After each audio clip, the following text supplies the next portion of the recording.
वक्त के साथ खुद को ढालना सीखो। जीवन में सभी लोग एक योजना के तहत काम करते हैं और लगभग सभी योजना सफल नहीं होती।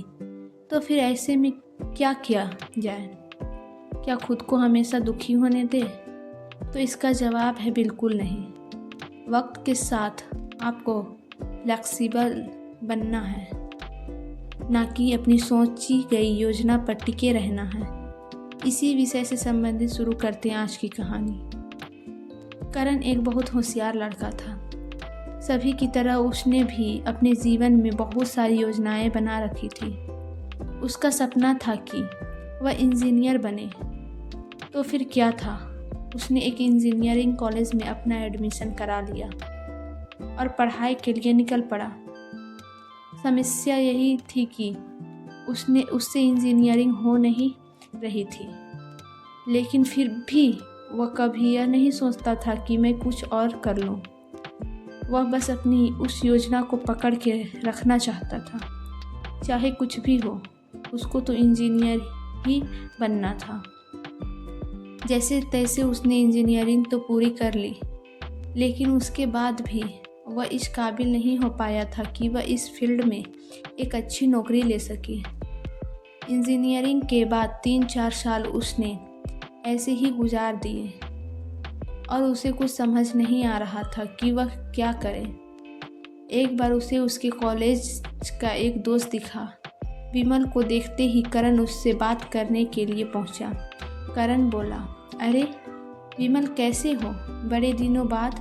विमल बोला, ठीक हूँ। कॉलेज के बाद तो जैसे दोस्तों से मिलना जुलना ही कम हो गया है।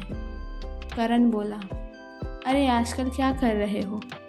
विमल बोला, मैंने अपना खुद का काम खोला है। कपड़ों की एक दुकान खोली है और वह बहुत अच्छी चल रही है। यह सुनकर करण हैरान रह गया, क्योंकि विमल भी उसके साथ इंजीनियरिंग कॉलेज में पढ़ता था और वह भी उसी की तरह सोचता था कि वह इंजीनियर बनेगा। उसे समझ नहीं आ रहा था कि उसने अपनी फील्ड चेंज कैसे कर ली।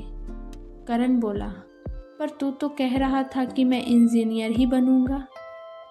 फिर तूने अपनी योजना कैसे बदल ली? विमल बोला, हाँ, मुझे भी यही लगता था कि मैं इंजीनियर बनूंगा, लेकिन हमें जीवन के हिसाब से चलना चाहिए। हमें खुद इतना फ्लेक्सिबल होना चाहिए कि हम उस हिसाब से खुद को ढाल सकें। कब तक एक ही चीज़ को पकड़ कर रखेंगे? इसलिए मैंने सोचा कि मैं अपना ही काम खोल लेता हूँ। करण और विमल में और भी बहुत सारी बातें हुई। उसके बाद विमल वहाँ से चल गया। करण सोचने लगा कि मैं भी कितना बड़ा बेवकूफ़ हूँ, जो एक चीज़ को पकड़कर अपना वक्त यूं ही बर्बाद करता रहा। दूसरी तरफ विमल कितना समझदार है। उसने वक्त रहते कोई दूसरा काम पकड़ लिया। मैं भी तो ऐसी बहुत सारी स्किल्स जानता हूँ जिसमें मैं जा सकता हूँ, लेकिन पता नहीं क्यों हम सिर्फ योजना को लेकर ही चलते रहते हैं। इस योजना ने तो मेरी ज़िंदगी को ही दोहराने पर लाकर खड़ा कर दिया है। विमल का करण से मिलना उसकी ज़िंदगी में एक सबक की तरह आया। अब उसने फैसला कर लिया था कि वह इंजीनियरिंग छोड़कर कुछ और करेगा। इस कहानी से हमें यह शिक्षा मिलती है कि हमें वक्त के साथ खुद को बदलना चाहिए, क्योंकि यदि हम अपनी बनाई हुई योजना के अनुसार चलेंगे और हमारे सोचे गए परिणाम जब हमें नहीं मिलते, तो हमारे लिए यह जीवन बड़ा कठिन हो जाएगा। इसलिए अपने जीवन में फ्लेक्सिबल होना सीखो। जिस प्रकार शरीर को फ्लेक्सिबल होने के लिए व्यायाम की ज़रूरत पड़ती है, इसी प्रकार ज़िंदगी की गंभीरता को देखते हुए उसमें भी बदलाव होना ज़रूरी है।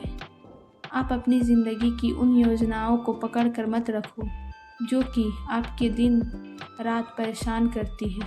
करण की तरह आप भी समझें और फ्लेक्सिबल बने। कहानी अच्छी लगी हो तो लाइक, सब्सक्राइब और एक प्यारा सा कमेंट करें।